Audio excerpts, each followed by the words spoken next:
Okay, great. Thanks, Will. Thanks, everyone. It's great to be here. So the topic of my paper is really looking at the Elvish that was used in Peter Jackson's The Lord of the Rings, and I entitled it Elvis as She is Filmed in Peter Jackson's adaptation of The Lord of the Rings. So next slide. Next slide. Yep. Yep. Will, could you just advance it to the next slide? Thank you. So several weeks ago, the cast of Peter Jackson's film adaptation of J.R.R. Tolkien's The Lord of the Rings, oh, no, go back one, were reunited through the magic of Zoom as part of an effort to raise money for COVID-related charities. In the course of the cast conversation and reminiscing with Liv Tyler, who played Arwen in the film, she astounded her fellow cast members by reciting from memory the Elvish phrase which she hurled at the Black Riders at the ford after the now famous line, "If you want him, come and claim him." And this is what she said.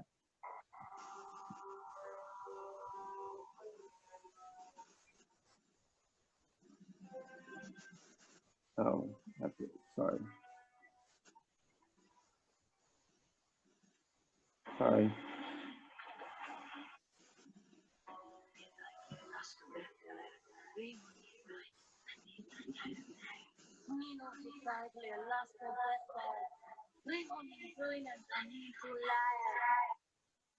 Which basically means in Sindarin, waters of the misty mountains, listen to the great word, flow waters of loud water against the ring wraith. So where does this spell come from? In Tolkien's original text, we only learn later in Rivendell that it was Elrond who commanded the flood. The river of the valley is under his power, and it will rise in anger when he has great need to bar the ford, Gandalf tells Frodo. Therefore, in this cinematic adaptation, not only is the instrument of the flood changed, but the new maker of the flood, Arwen, is given words to command the words of the mountains. As seen here, the spell was constructed from several attested words from Tolkien's invented language of Sindarin, the language of the elves of Middle-earth. As you can see, each of these words, even though the spell does not appear in any of Tolkien's work, is made up of a series of Sindarin words that could be traced to elements of Sindarin language in various sources and versions of Tolkien's language invention. Next slide. What this passage is a product of what, just the next slide, thank you. What this passage is a project of what was the desire from the earliest pre-planning of the Lord of the Rings films by the team of Peter Jackson, Fran Walsh, and Philippa Boyens to use the language of Middle-earth as one of the key world-building elements in their adapted version of Tolkien's Mythopoeia. The motivation from this came from Peter Jackson himself, who said he did not want to make a standard fantasy film, which before the Lord of the Rings, excepting perhaps the Star Wars canon, did not have such a great track record. Jackson said he wanted to make something that would feel much more real, taking his inspiration from Tolkien. Quote, Tolkien writes in a way that makes everything come alive, and we wanted this first film to have that sense and then continue to build it as the story unravels. Producer and co-writer Philippa Boyens, who of the three had the most familiarity and passion from Tolkien's works going into the process, said that she wanted to create a depth in the film that would rise it from the barbarian horde. Thus very much like Tolkien, the filmmakers wanted to create a cinematic world that had a historic depth and an illusion of historicity. And one of the key elements in achieving this was through the elements of Tolkien's language in the film. Indeed, the first words we hear in the Fellowship of the Ring are in an adapted form of Elvish. The importance of this being in Elvish is underscored by the fact that originally this passage was delivered in English by Kate Blanchett, who plays Galadriel. And according to Philippa Boyens, it was only later at the post-production ADR, that is automated digital replacement recording session, that co-writer Fran Walsh asked if they could overlay the English passage with Elvish. Quote, we want the sense of the strangeness of the history, unquote. As indeed you hear at the start of the sequence when Galadriel now intones that very famous opening phrase. Next slide. Next slide, Will. Thank you. So first we hear it in English. I'm not going to play the clip for you. You all know what it sounds like. You've all seen the film a billion times. But the line was, "The world is changed. I can feel it in the water. I can feel it in the earth. I can smell it in the air." A line that was originally spoken by Treebeard in The Two Towers, but was replaced, talked by Galadriel. So what we hear in the film is first the Elvish, Ama Prestai Ein, and then the English. Therefore, the inclusion of elements of Tolkien's languages in the film helps create both a sense of history and realism, as well as a sense of strangeness. As I've explored in another paper published in the volume Wilderness of Dragons, Essays in Honor of Erlen Flieger, Tolkien's first use of Elvish in The Lord of the Rings during the Hobbit's encounter with Gildor and Glorian plays a similar role, introducing the reader to an older world than the Shire and creating this sense of strangeness as the hobbits journey deeper and deeper into Faerie. In this case, it is the viewer who, through the use of Elvish in the first line of the movie, is immediately plunged into Jackson's version of cinematic Faerie. Next slide. Next slide, Will. As one of our key Tolkien linguists and editors of Tolkien's language papers, Carl F. Hochstetter, has explored in his seminal monograph, Elvish as She Is Spoke, which is probably the most revelatory and certainly necessary read for anyone intending to study Tolkien's languages. And it is available for free online, and it is what inspired this talk. Tolkien's overall objective in inventing his language was not to create a homogeneous series of languages that could be used for conversation and dialogue. Tolkien's Elvish language invention, which started in his pre-World War I notebook, resulted in several different versions of Elvish created over different periods in the conceptual development of his legendarium. The nature of Tolkien's language invention is best summed up by him in his own words in a letter to a Mr. Rang.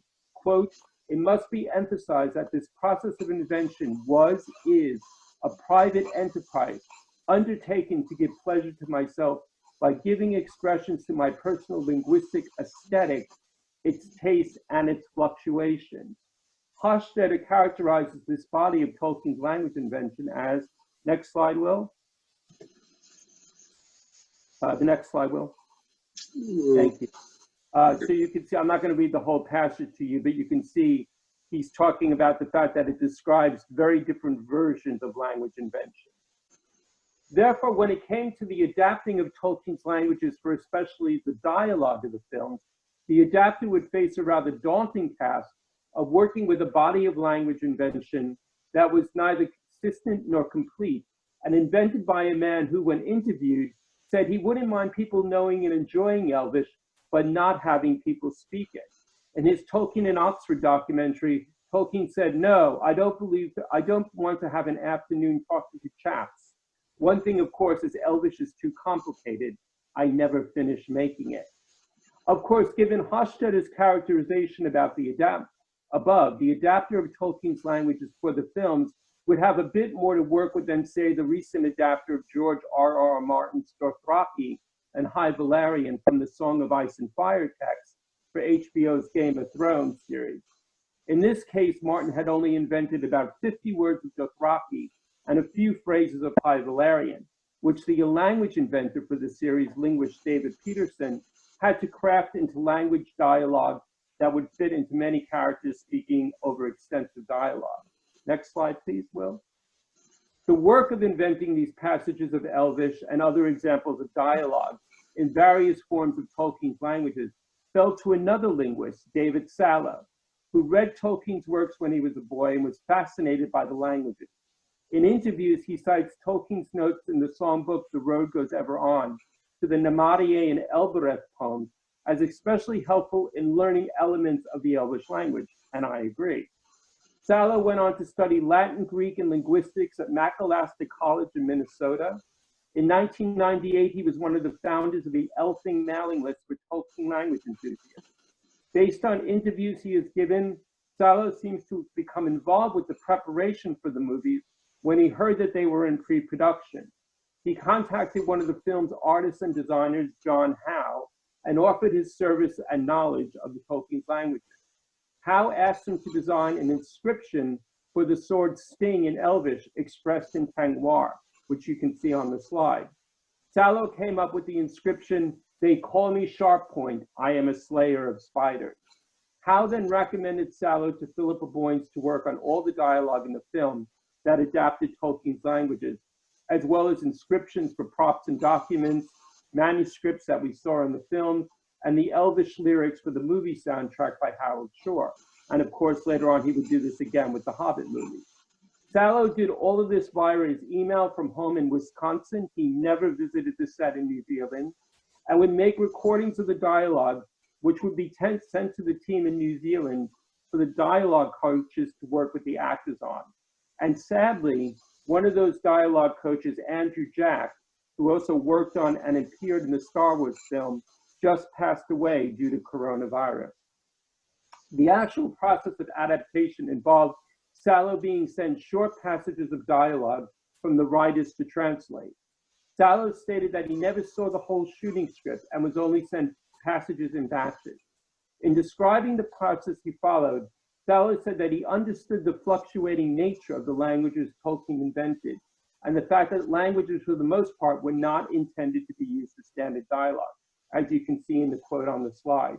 Translation into Middle-earth languages differs from methods used with real-world languages because, in a way, this language does not have the sort of stability that real languages do.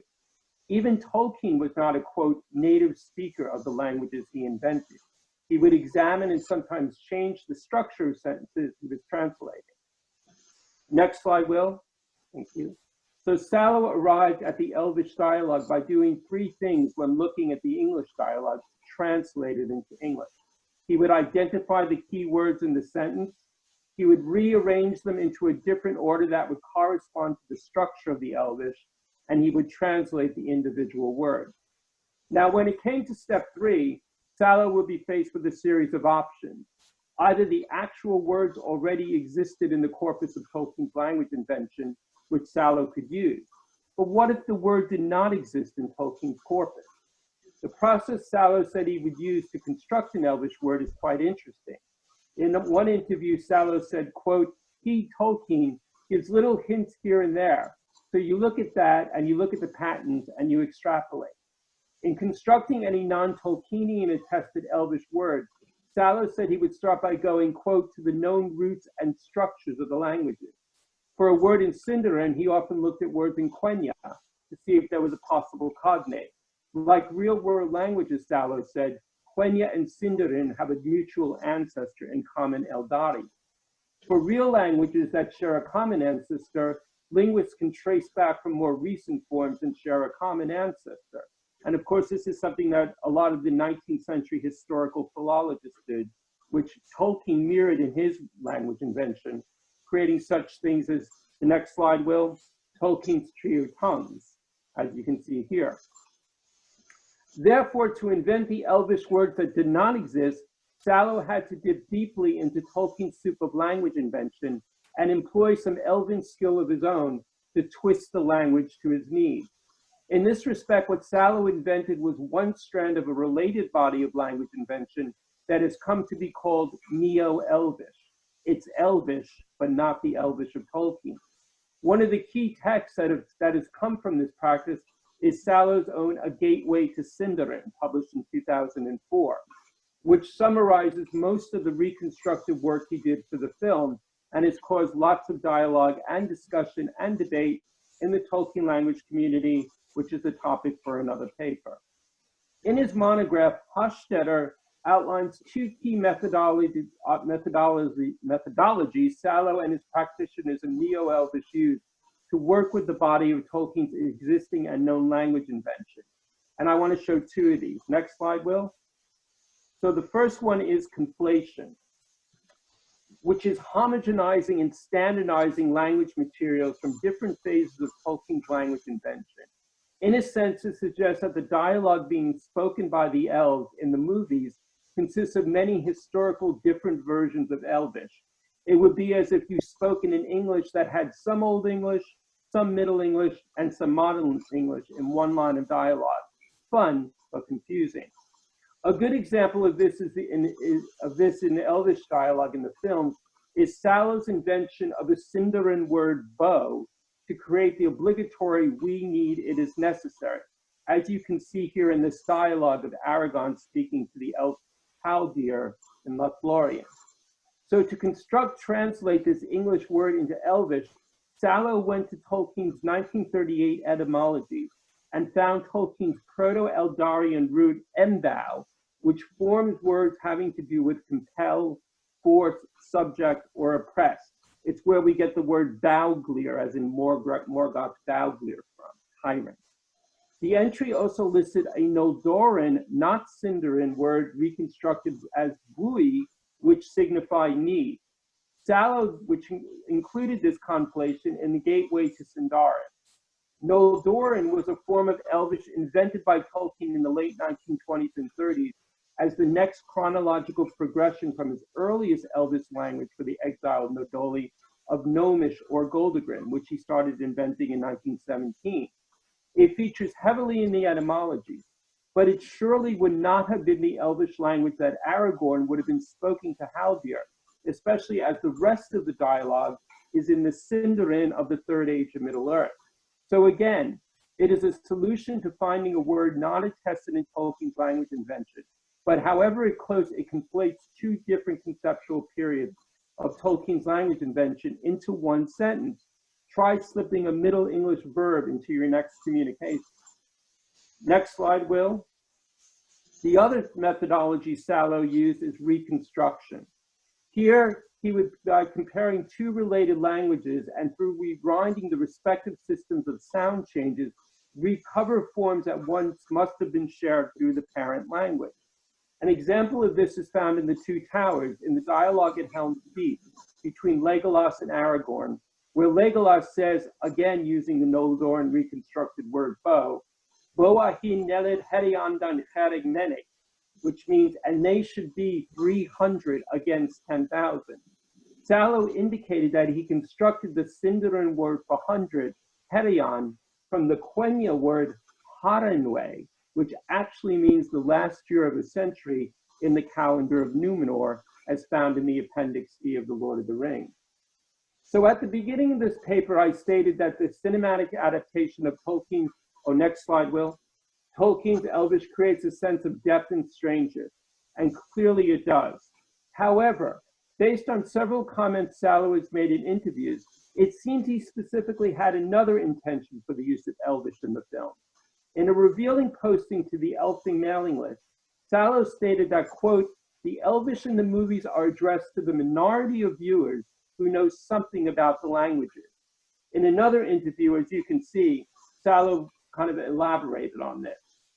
Therefore, in addition to creating a sense of strangeness, the cinematic version of the Elvish languages for the knowing viewer was also a special series of linguistic Easter eggs, Elvish Easter eggs, perhaps, if you will, containing echoes of words and phrases that would have been familiar from reading the books and in studying Tolkien's paratextual language materials in varying degrees. Therefore, it is also the sound sense of the Elvish language which the dialogue in the film seeks to recreate.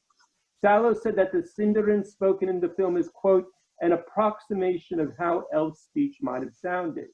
He also commented that he thought the movies were a completely appropriate place for people to encounter the sound and feel of Tolkien's languages. This is especially evident in the scenes in the movies when we hear Elvish dialogue, but there are no subtitles given, as in Aragorn's spell at the ford, Arwen's spell at the ford, which we introduced the paper with. Or, for example, Arwen's command to Asphalok, the horse, Norolim, Norolim, Asphalok, which came directly from the novel spoken by Glorfindel and was not translated by Tolkien either. By using the building blocks of Tolkien's Elvish language with its inherent sound system and phonoaesthetic nature, no matter how faulty the construction might have been, Salo does succeed in creating the sound sense of the Elvish languages. In the same interview where Salo thought the movies, next slide, Will, sorry. In the same interview where Salo thought that the movies were a good place for people to encounter the sound and feel of Tolkien's languages, he also said, quote, I hope that these people who like it, the languages, will move on to the book and try to learn more about them and about language and linguistics and life in general. Therefore, Salo very much wanted the Elvish and other adapted forms of Tolkien's languages in the films to be a gateway for the curious to explore more of not just Tolkien's languages, but language in general. Much like many of the first readers of The Lord of the Rings sought to learn more about those first phrases they encountered in the novels and the nuggets of linguistic information Tolkien gave in the appendices. Therefore, while the Elvish language in Peter Jackson and company's very successful and popular cinematic adaptation of The Lord of the Rings is clearly not the Elvish Tolkien would have recognized, it does represent as a microcosm the process of adaptation from one medium to another. In this case, repurposing a body of disconnected and unfinished language invention to create dialogue that would suggest the sound and feel of Tolkien's Elvish and the noble race who spoke it. As this paper has shown, while there are certainly questions about the adaptation from the Tolkien linguistic point of view, they are far outweighed by hearing Tolkien's language spoken in Jackson's cinematic world building in Middle-earth. And if just one, and I'm sure there was probably many more than one, of the audience members new to Tolkien's world left the cinema wanting to learn more about Tolkien's languages, or even language in general, then this work of adaptation was well worth it. Thank you.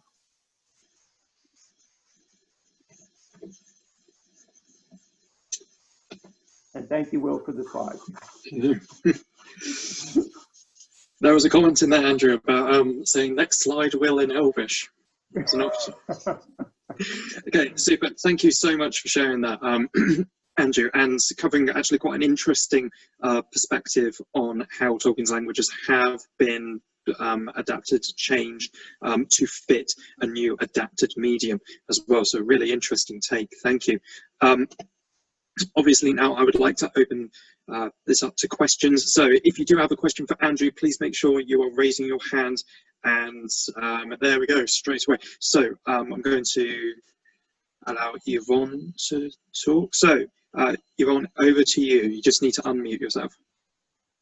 Hi, thank you for an absolutely fascinating talk on Tolkien's languages and David Salo's treatment.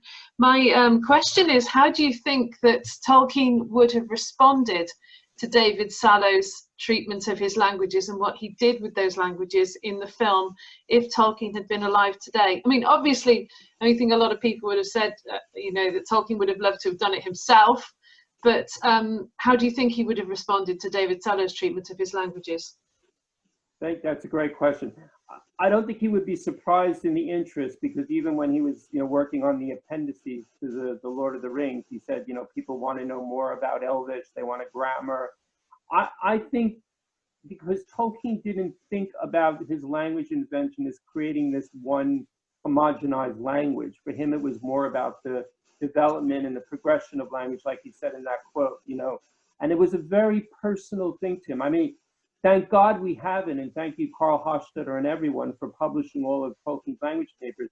I think Tolkien would be appalled if he knew those papers that ever actually had been published, because for him it was a very personal thing, and it really reflected his personal linguistic aesthetic.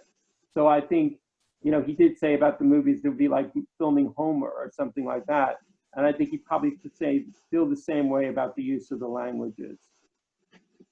So, yeah. Does that answer your question? Yeah, it does. Thank you. Sure. Okay. Thank you very much. Any other questions for Andrew at all? Just put your hands up. Raise your hands.